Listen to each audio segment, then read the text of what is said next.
Welcome to 251 Talk Radio. This is Pro Pittman, and we are doing our Monday Night Raw review for November 14th.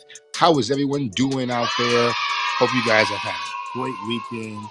It is Tuesday here in southern Wisconsin. Cold and snowy. The snow is here officially. My 5-year-old is ecstatic. Gloves and hoodies, hats, Scullies, all the Scullies. Currently rocking a Harry Potter Scully myself right now. But I digress. It is time for WPWS, Pros Pro Wrestling Show, here on 251 Talk Radio. We're going to be reviewing today Monday Night Raw from November 14th. WWE's flagship show, the longest running episodic TV show in history, right? Who am I to be talking about wrestling, first and foremost? Well, I'm a lifelong wrestling fan, 30 plus years watching professional wrestling, starting back in the early 90s with the Ultimate Warrior and Hulk Hogan days. Is one of my first memories of life is a wrestling buddy. If you know what that is, it's one of the first things I remember about being alive, period, is wrestling buddies.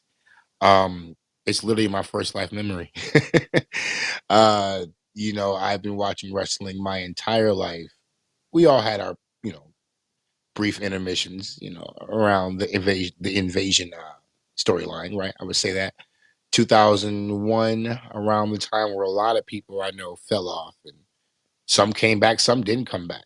I came back in 2009, 10, 11, around that time, slowly but surely, and did extensive research on everything I missed in the ruthless aggression era.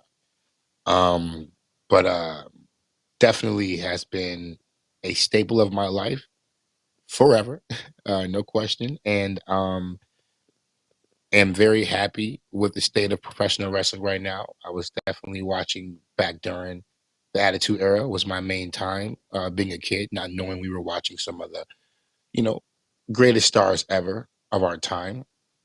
Um, Huge fan of what AEW was doing. Critical as well, but still a huge fan. I was a fan of WCW back in the day as well. I loved, the NWO, Diamond Dallas Page, the Radicals, so many awesome things that happened during the 90s in WCW as well, during the Nitro era. I had the video games. That will be another conversation. We're talking about the WCW video games of the late 90s. Definitely am a huge fan of New Japan Pro Wrestling. I have a version 4 IWGP World Heavyweight Championship here, which is one of my prized possessions, amongst other things, and amongst 7 other world championships I have here at my home. I can go on for days on my wrestling pedigree. It's not about the lack of per se experience in a field. It's about the knowledge of the field, which I feel, helps and gives me time to process my thoughts and my opinions on this great sport of professional wrestling. So, with that being said, I hope you guys are having a great one. Once again, this is 251 Talk Radio, Pros Pro Wrestling Show, review for November 14th. We are outside. Oh, watch out. Watch out. So, overall, I think Raw was a good show. Wasn't bad. Let me preface too. I watched the hour-and-a-half version of Raw because I watch it on Hulu the next day. I can't commit to watching Raw live every week. I do watch SmackDown live sometimes as well as Dynamite, but Raw, I can't commit to the whole 3 hours sometimes. Maybe I will eventually if that becomes an issue. But I go off of what WWE shows me on their hour-and-a-half show. So if they tell me it's not important to watch, if they tell me it's not important to look at, then I'm not going to look at it. And that's how they do their hour-and-a-half shows. But for these reviews, we'll be reviewing the major segments on the show. I will be going over major wrestling news, things of that nature, and anything else pertaining to pro wrestling. If you are listening, you will see that we were reviewing and recording live here on the Stereo app. Make sure you download that on your Google Play and your Apple stores. Um, this will give you the opportunity to leave me messages live while we're recording, which at the end of the show, or depending, I will listen to live and respond to. But definitely, we are going to keep rolling with the show. If you are listening to this on Spotify or YouTube or Facebook, TikTok, Clapper, Twitter, wherever you are, welcome to the 251 Talk Radio family. I am Pro Pittman. We do men's mental health. We do nothing but nostalgia. We do professional wrestling reviews for AEW and WWE. You can also catch me on Rashad Radio broadcast, the House of Hip Hop, here on Stereo and Spotify as well. Shouts out to Rashad Radio, my brother. But we are going to go ahead and get into the program. Like I said, overall, great show. Triple H is definitely doing what he has to do to slowly turn around some of these mistakes that Vince made and some of these things that Vince put together that just didn't work. The Bruce Pritchard, Vince McMahon era has to come to an end when it comes to creative. But let's get into it. So, Seth Rollins opens the show. Dressed, as always. What has it been like? Has it been a year? I think it's been about 6 months that Seth has been doing these outfits, these crazy fits he puts together. His wardrobe budget must be crazy. But, you got to look the part. He is a visionary. He is a revolutionary. He's Seth freaking Rollins. That recap what happened last week with Austin Theory's failed cash-in.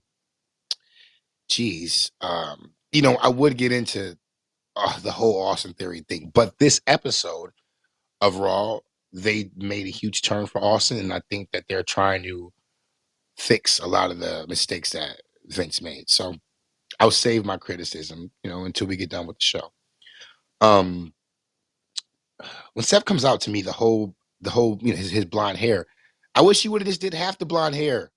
The full blonde doesn't look. If you want to go back to it, do the half blonde hair, like the Shield. Sierra, Hotel, Echo, India, Delta, Shield. You feel me? So he comes out. He starts to talk about what happened last week. The crowd goes into a "that was stupid" chant. That was stupid. That was stupid. We get from the crowd,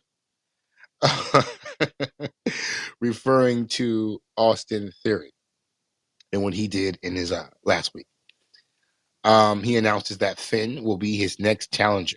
He's going to have to deal with Finn Balor next, which will be the main event tonight on Monday Night Raw. He gets interrupted by none other than Bobby Lashley. Dun dun dun dun dun. Dun dun dun dun dun. Hold on. Dun dun dun dun dun dun dun dun. Okay, I'm sorry. Took me a while to realize that Bobby Lashley has a banger for an intro. I'm huge into theme music. I am a musician myself, recording artist, professional performer. I perform 50, 60 times a year. 40 to 50, but sometimes 60, depending. And I love wrestling theme music. It's one of my favorite parts about wrestling, right? The entrance, the theme music, And Bobby Lashley's theme music slaps. Seth Rollins brings up his loss to Brock Lesnar, tells him that's why he's salty. You mad because Brock whooped you at first day one, but that's back earlier this year, but now at Crown Jewel. Excuse me. Mustafa Ali comes out with a referee, but there's no money in the bank. What do you have a ref for, Mustafa? You're just gonna run in there and be like, hey, I'm having a match. Everyone can book a match. Who is the GM of this show? Everyone can book matches, it seems. Mustafa rushes in and gets tossed out immediately by Bobby Lashley. Ow! Tossed out. Jumps back in. Tossed out again. Ow! Bobby Lashley is not playing with Mustafa Ali. Or Mustafa? It's different every time. Bobby on the microphone talking to Mustafa and just doesn't sound good. They're going to have a match. And Bobby on the mic isn't horrible. You see he's trying. And, it can't be easy to always be, you know, perfect, in your speaking and be a linguist every single time you grab the microphone. And no, not everybody is MJF on the mic, right? Oh, but Bobby, he needs MVP back, excuse me, which it did seem like they were hinting at the Hurt Locker coming back, but we'll see. Um, the match starts. Bobby Lashley versus Mustafa Ali. Ali keeps jumping on Bobby's back. It's weird. Like, he kept jumping on his back. Like, bro, that's not, it makes you look like a little boy, like a peon. And Bobby could just whip you over, you know what I'm saying? And judo toss your ass. But yet he keeps jumping on Bobby's back. Um, Bobby runs, takes him out. They end up outside. He beals him like Keith Lee over the announce table. It turns into an I quit match. He tells the referee, basically to tell him to quit. The ref keep asking him, I can stop this if you need me to, Ali. He doesn't stop it. The match continues. 2 big choke slams later. The crowd screams to the heel one more time. 2022 crowds are so funny. Well, I guess Mustafa's not really a face really either. Right? I mean, the way they've been treating Bobby's, he's like almost like Big Show, but that's a whole other story. Ali reverses the spear, hits him with a nice DDT off the top ropes. Good job, Mustafa. It was really good. And then Bobby Lashley comes with a spear from hell, not a clothesline from hell, a spear from hell.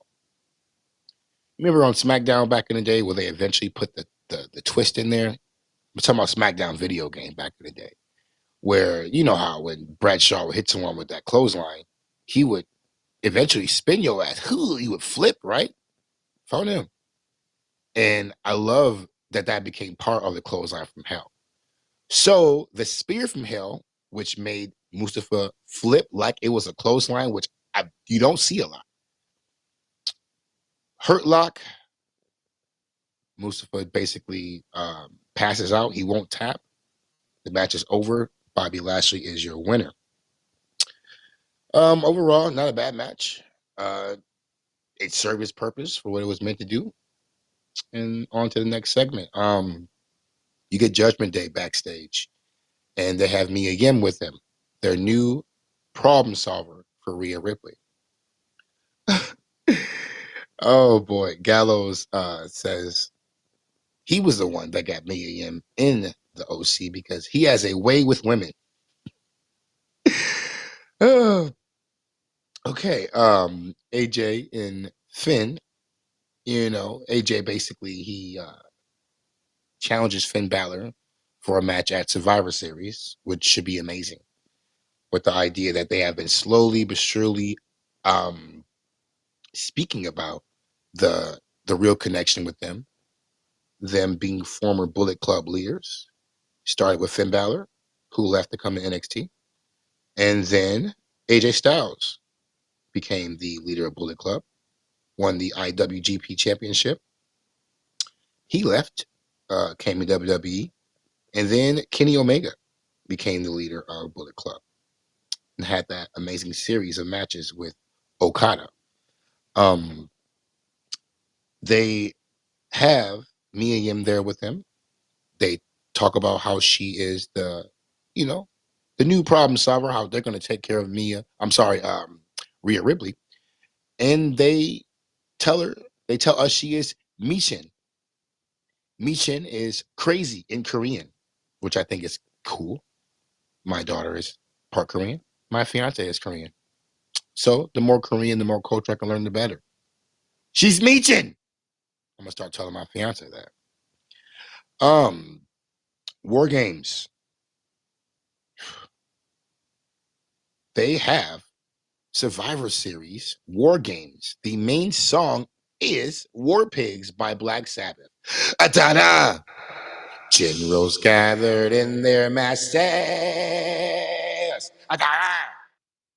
Which is my eyes is one of, obviously Black Sabbath's greatest songs. You got to wait to the end of the song to get to the best part, if you ask me.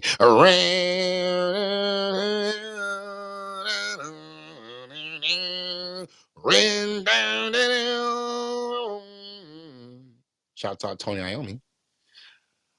Yes, Black Sabbath has loaned WWE War Pigs for their official War Games Survivor Series song, which I think is kick ass.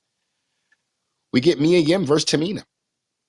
Next, Rhea comes out with Dominic. You know, they just come out right away to go, hey, we're out here. We're gonna cause distractions. Mia Yim hit Tamina with one of those. Oh no, other way around. Tamina hits Mia Yim with one of those Tony Storm butt splashes, which just looks brutal every time, especially when Tony does it. God damn, they have the camera right there. Boom. That's just wrestling magic, how they make that work, right? Splash from Tamina misses. Poor Tamina. Huh? They bump into each other a little bit. It seems like they're trying to figure out what's going on. It doesn't look good. It's not the best match by Mia Yim and Tamina Snuka. Damage Control is sold in the back watching. They're not standing in that weird position. They're actually all looking at the TV.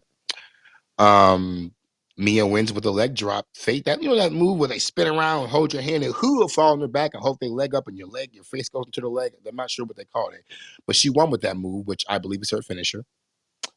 Poor Tamina. Is this Tamina's fault that she never got pushed properly? Is she just not?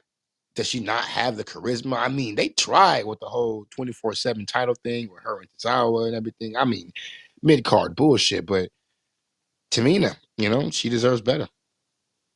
Rhea, comes down to Mia's in the ring, and Mia's giving her the whole, come on, I'm here to fuck you up, basically. You know what I'm saying? Rhea fakes getting in the ring. I'm not going to do it. Classic heel. Rhea looks great right now. She says, I'm just in your head. I'm not ready to get in the ring. Her and Dominic, they disappear into the back. In the back, we see Damage Control inviting Mia to join in for War Games. You're like, yo, listen, we need your help. I know you don't fuck with them. Come be on our side. Mia says, actually, I don't really got a problem with Bianca and them. They my phone them. I'm cool with them. She denies, and the OC pulls up with the bruise. They have a bucket of, looks like Budweiser's on ice. They're about to turn up backstage because their work is done for the evening, apparently. Or when you see them later on, they're drunk now. I don't know, but they had a lot of beer. Turn up. The next segment I've got. Oh Lord, Miss TV. I've never been a fan of Miz TV per se. It's hard to be a fan of the Miz, period. I mean, I respect him for what he does, for following his dream. I watched The Real World back in the day when he was on there, and it's so cool seeing him turn it into what that is. It's very true, but Miz TV has always just been so hard for me to watch. I just don't really care. No one wants to see Miz on their TV. I'd much rather watch Byron Saxon TV. Byron Saxon was out there going to interview, well, I guess, do the part of the Miz on Miz TV and interview the Miz. The Miz said he has prepared a statement. He asked for silence, as the crowd immediately boos. Of course, right? He didn't hit him with the when my hand goes up, your mouth goes shut, but he did tell them, can you please be quiet? He's prepared a statement. At this point, I wrote down, Miz is great. I lied. The cardigan, the glasses, this is great. Come on, the cardigan. It was just so over the top, but it was actually pretty good. He goes on. Cuts a promo. 18 years I've been here. No love. Not a pat on the back. You know, Dexter keeps taking and taking, and Miz had to stop it, he said. He told the investigators that what they wanted to hear. He had to spin the truth. In reality, I'm just a devoted father, a loving husband, and depressed, he says. Then we get Johnny Gargano, which the best thing about him is his theme song. This rebel heart, that shit's hard. I like that shit. You know, I like when dudes use chicks in their theme songs. You don't see that a lot. It's cool. But Johnny Gargano, since he come back, it's just been boring. Has he wrestled maybe once or twice since he come back? Oh my god. He comes out. I just wish he would just wrestle. He says the Miz is always taking the easy way out. Byron tries to mediate in the middle of this. He does what Tony Schiavone does not do. Tony disappears into the background once he interviews someone, and they just take the mic from him. Byron tries. You know, I would tell Jim Cornette that Johnny does not have the same face, as he calls him, Johnny same face. He has multiple faces and multiple emotions, but they all suck. He calls Miz Mr. Rogers. Miz says, I'm a good guy. I'm a good guy. You know, and then he says, I think we're ready to move on from this. Yes, Miz, we are. We are ready to move on. Johnny says Miz versus Dexter Loomis will be the match at Survivor Series. For the payment that Miz owes Dexter. And if Dexter loses, he doesn't get the money. If Dexter wins, he gets the money and he becomes all elite. I mean, all WWE. He will get a contract because apparently he's like Wardlow and he's not on contract. He's just there working for the Miz, apparently. Miz says he will do it and ends by telling Johnny that it will be awesome. He says, tell him yourself, Miz. And the Master of Disguise, Dexter Loomis, was a cameraman. If you've been to a live WWE or AEW show, you see that the cameraman wear all black. Duggan, black ones, kick those, all that. They were all black. They were a Pooh Shiesty mask on their face, all black. In front of them, you can't see them because all you see is a floating camera. It's smart. So it could have been Dexter Loomis. He takes off the all black, puts down the camera, and it's Dexter Loomis. Miz runs out. Johnny and Dexter stand in the ring as Miz goes, I'll get you. And Johnny puts the cardigan on.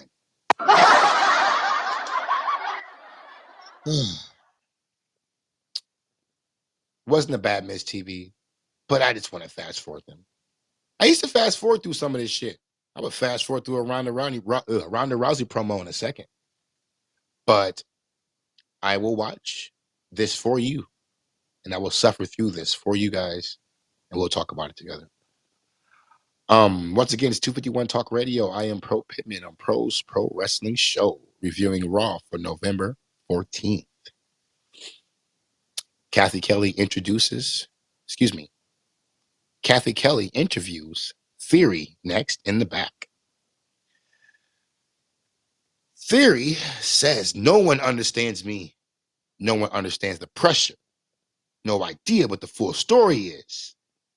I'm like, okay, Theory, talk that shit. He getting ready, to go into the story. I'm all ears. He says the briefcase was an anchor. He breaks down his different tries at cashing in.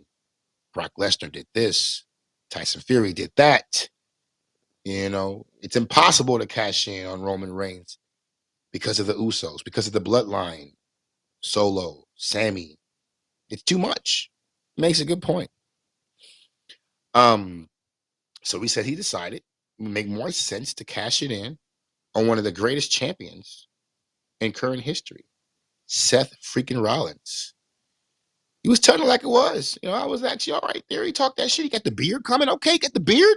Let's go. Beard gang. He was telling like it was.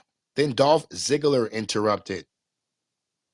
Dolph says, I'm sorry you had the worst cash in because I was there for the best.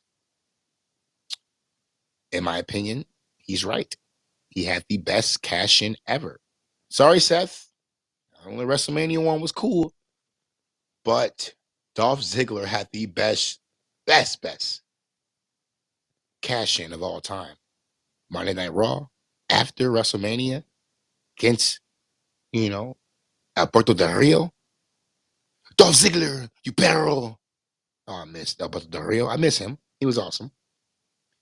He had the awesome theme music, the gold, the little sparks coming down. He came out in the car. Come on, bro. But I heard he was an asshole and he was getting paid, fucked up, and but I digress. um, he says that you can deal with me now. Austin said he's tired of being next. He's tired of being the youngest ever. He ain't no damn kid no more.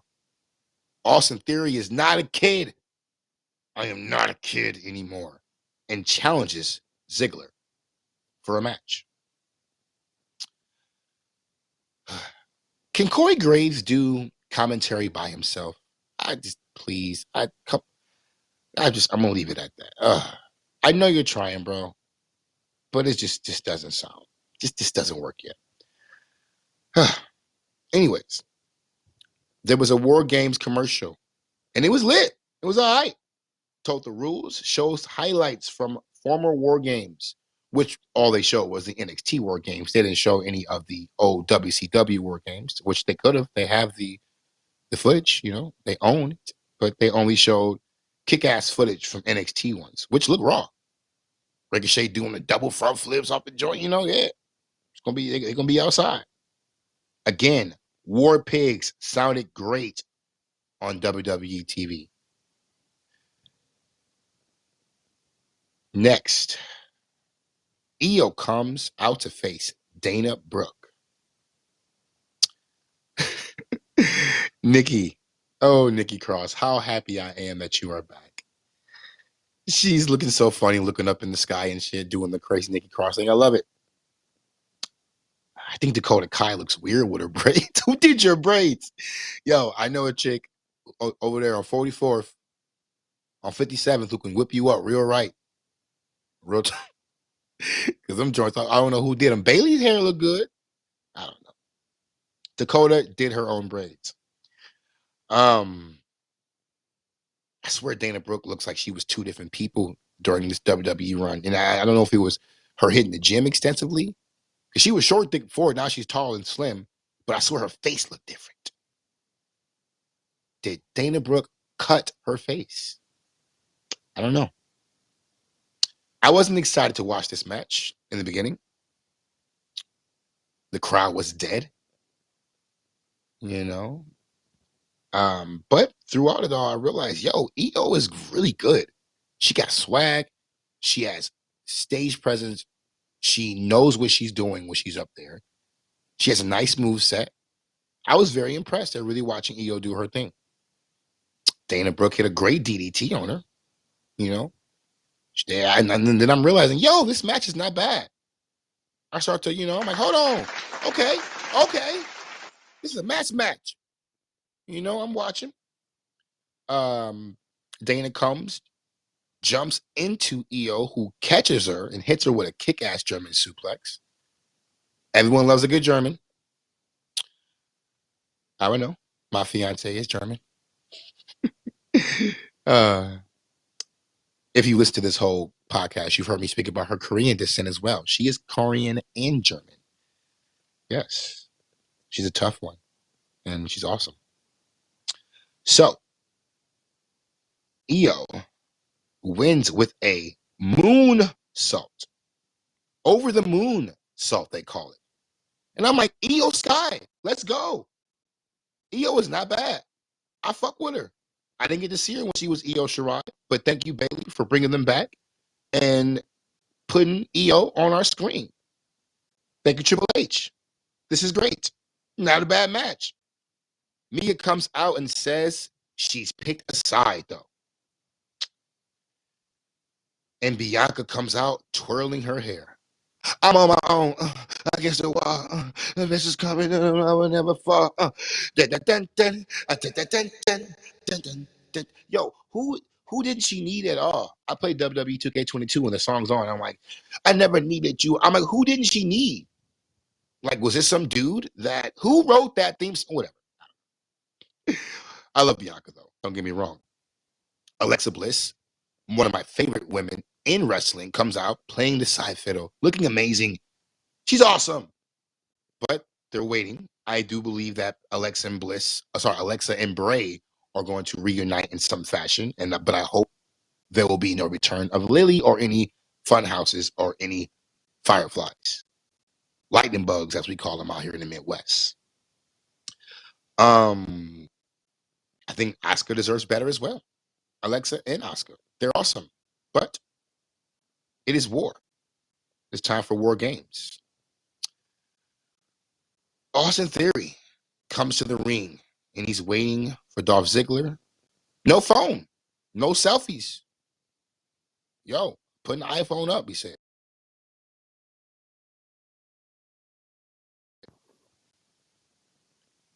Dolph Ziggler comes back. Excuse me. Austin Theory is waiting for Dolph Ziggler, and Dolph Ziggler comes out. And it makes you wonder, what happened to Dolph Ziggler? Whose fault was it that it never happened? That he never got, I mean, he was world champion, but is that, he never got that true push. He was never the champion he deserved to be. For a long time, I'd said that Dolph Ziggler was the best seller in the game. No question. Not overseller, just the best seller, period. Um, but yeah, he comes out. They look like they are tag team partners because they are both rocking some form of camo. I know Austin's was like a lighter camo, but it did seem like camo. Like they both were, like they were just feuding partners. Jeez, those side post throws, right? Pow! Every time they hit the side post, especially because they're like that plastic because of the LED, it just makes this thump, and I love it. As opposed to AEW, where it's like, yeesh, it's like a bing damn near because they have the corner posts, as they make sure you know. These posts are dangerous. They work a good match. The rack bomb looked good. I'm like, all right, do your thing, Theory, Dolph locks in a sleeper. I love it. They work the sleeper. Dolph hits a famouser for a 2 count. Ziggler gets thrown to the post again and again. Thwack, thwack. Austin Theory tells him he is not a kid. Austin Theory is not a kid, guys. Remember this. Dolph Ziggler hits a zigzag for a 2 count. We get a "This is awesome" chant. This is awesome. This is awesome. It was a good match. Austin Theory cleans him with the elbow and hits him with the A-Town down. Hate that name for that move. Then looks at him menacingly. He is not a kid anymore. Does it again. A-Town down. Waits.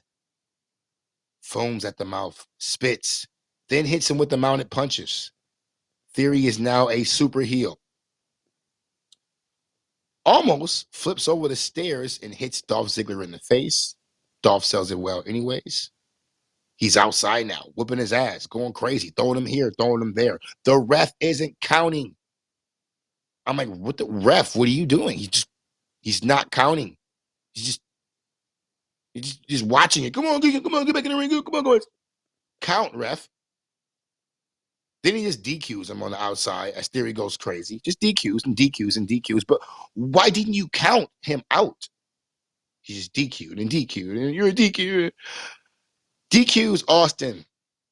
Everyone runs out to stop it. They run out to save what's left of Dolph Ziggler in my Puerto Del Rio voice.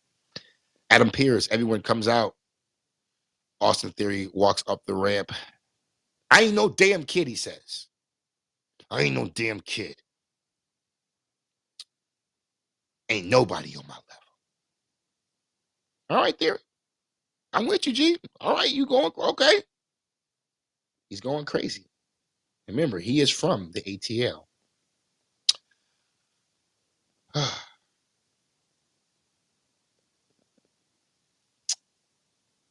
Don't worry with damage control. So Rhea Ripley decides she is going to go to war with damage control in a backstage segment as Nikki is up on a crate. They're really playing up this crazy Nikki Cross thing. I mean, was she that crazy when she was in NXT? Like that crazy when she was with Insanity? I think that was the name of the group, right? I know she was, she used to run back and forth and bounce off the ropes during the entrance, which I loved, especially the shot they would get of all the other members standing there and hers going back and forth. It was great. She hasn't done that yet. Please, WWE, please, Nikki Cross, bounce off the ropes again. She says that she, Forrest Rhea, is going to join Damage Control. We get an interview with Bianca Belair's team. They're back there chilling. Alexa, Asuka, and Bianca, and Mia now, who has joined the squad. And they asked them about, are you afraid now that Rhea has joined Damage Control's War Games team for Survivor Series? She says no. You know how they be having I love you, Queen, but oh Lord, maybe that if that's her catchphrase. I know the EST thing is too, but I think that's weird and lame. But great. She ends with, the other girls are about games, but we're about war. So War Games is almost set on that side. We still have one member on each side if they will do the 5-on-5. Finn Balor accepts and says, of course, he is down for the 1-on-1 with AJ. Told AJ to ask about him on Phone Him Grave. You better ask about me. Fuck, like I'm with this shit. I do this. I'm Finn Balor, and I'm finna go out there and win the U.S. title. In our main event of the evening, Seth Rollins versus Finn Balor. I love Seth. Seth is great. Seth's been doing his thing. Besides the whole cackling, the whole Joker shit, I love Seth. Seth is awesome. Fucking Finn Balor. Great. Finn, if you know his history, obviously has been amazing for so long. So long. Finn's new entrance. What do you guys think? I listen and I realize it's the same key as other song. It's just like a cool hip hop version. Whoever did the Damage Control beat the same thing for Finn Balor. But come on, tell me Finn Balor's entrance wasn't one of the best entrances in WWE history. I'm talking about some da da da da da da da da.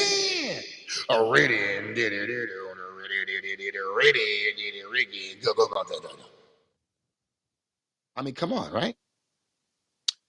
I remember when WWE put the crowd doing that motion in the video game. I tweet, Phone Him Grave. Finn Balor comes out.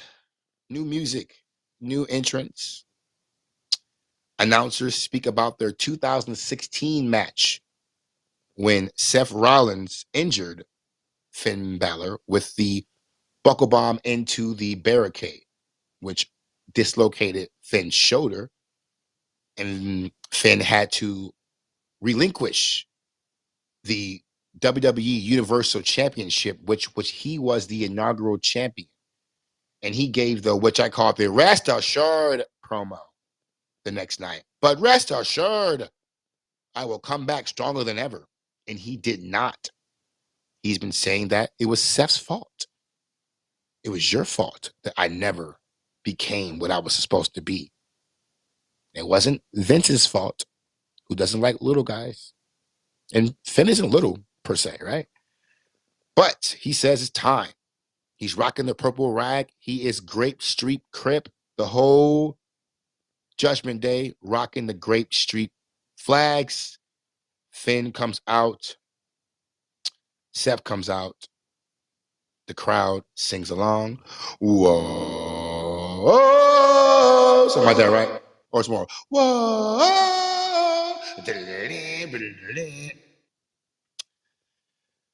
They start the match. They're having a good old wrestling match. I love it. They're working a headlock. Jim Cornette will be so happy. They're working a headlock. It was great. Springboard crossbody into a break as the crowd sings along to Seth's theme song. Whoa. They know what they're doing, putting those in the theme songs. We love a good sing along. To the point where we will sing Judas in full for Chris Jericho. I've done it 3 times this year at AEW shows. I've been to 3 AEW Dynamites, and I've seen Judas 3 times this year. But I digress. Finn throws Seth into the corner of the announce table. Right into the corner of it. Looks like it hurts. They work in a dominable stretch. I love it. No one picks that move when you're picking your moves on WWE 2K, right? No one does. And if anyone knows anything about creating a wrestler on these wrestling games, that shit takes all night. You won't play to the next day. You're going to be up to 1, 2 in the morning creating your wrestler. You got to create the moves. You got to create your entrance. And no one picks the abdominal stretch. But I love seeing it on my TV. They work the abdominal stretch. They end up on the outside. Finn hits Seth with a perfect drop kick into the barricade. Perfect. Seth flies into the barricade. Coup de grace. Huh. Stop. Huh. Pedigree. Huh. Flip. Huh. Pedigree. Huh. Powerbomb. 2 count. I wrote down these reversals in this match are amazing. They are hitting the Y button. It's great. Seth goes for that kick-ass Phoenix splash and then gets hit with a drop kick, which, Finn will go into the coup at that point. Misses it. Seth goes for the superplex Falcon Arrow combination from the top rope. Reversal, Y button, into a big neck breaker, which the announcers called a 1916. Didn't know that's what it was called. I wonder what the relevance of that year is. 2 count. Another pedigree reversal spot, which looks great. Looks so good. All these reversals. Y button. Y button. You know what I'm saying? Here come Dominic goofy ass in the rest of the Grape Street Crips. Judgment Day. Dominic jumps in, gets thrown out. Everyone starts distracting. The OC comes out and evens the odds. These motherfuckers end up in the ring. Carl and Dominic, what are you doing? They're all in the ring. The girls are in the crowd. It's a good old-fashioned Donnybrook all of a sudden. Damien tackles Carl into the desk. It gets crazy. At this point, I'm going, ref! Ref! Are you going to do anything? He's nothing. No one's hit Seth or Finn, so technically there's no DQ, right? But nothing. It's just pandemonium, right? It would look like what was the match? Not the Anarchy in the Arena. No, it was the Anarchy in the Arena. It looked like that if you watched that match on AEW, where all the camera angles was clipping to all the Anarchy. Yes. Ref! I'm screaming. After all this shit, Finn rolls back into the ring, and you should know better. You don't roll or crawl into the ring when you're facing Seth freaking Rollins. Seth hits him with the Britt Baker stomp. 1, 2, 3. Great match, I thought, until the end, into the good old-fashioned Donnybrook. I thought it was unnecessary. They were having a good old-fashioned wrestling match. They should just let it go. But they had to show everyone that this is war, because generals gathered in their masses. It's war games, guys. Theory comes out beats Seth's ass. He is not a kid anymore. A-Town down on Rollins. Gives him the Thanos mopping the Hulk. Throws him back into the ring. Another A-Town down. This is a definite restart for Austin Theory. He is not a kid anymore. He hit Seth with the United States Championship, which looks amazing. I am definitely a huge belt fan. I'm waiting for them to unify the Tag Team Championships and the World Championships, which is coming. It's been reported. I'm sure there'll be a big-ass WWE logo still on them, but hopefully they're different. I just love belts. Give us a new design, please. You know? But he hit Seth with that belt. Great belt. They're pretty heavy. The show ends with Austin standing tall on folks' grave. Austin Theory is not a kid anymore. You see the beard. You see he ain't playing. Overall, great show. Overall, I think a great episode of Monday Night Raw. What about you guys? Let me know. Leave me a comment. Share the podcast. This is 251 Talk Radio.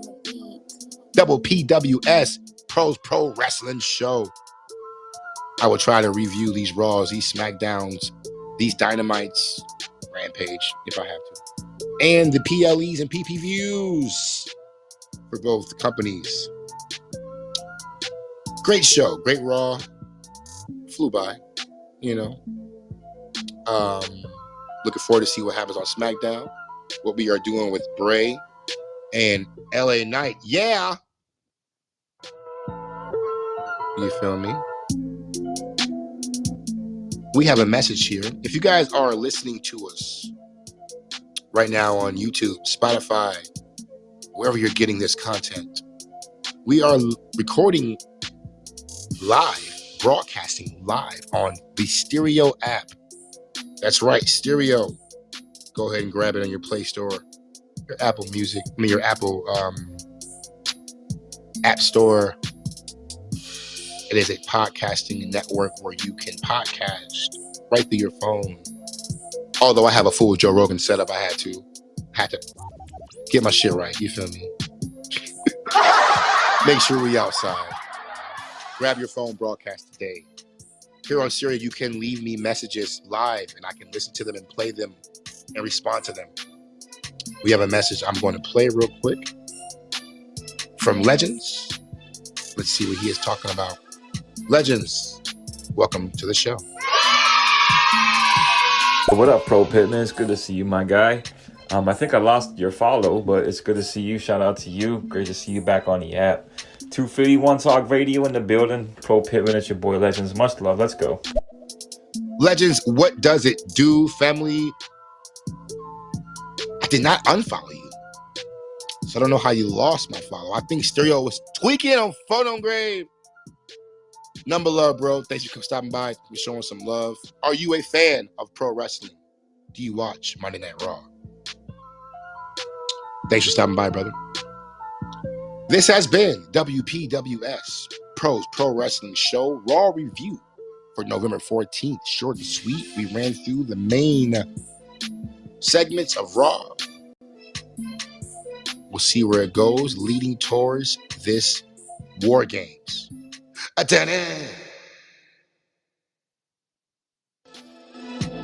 You guys take care of one another. Big peace from Pro Pittman. We will see you guys on the next show. We always end these shows with a hey.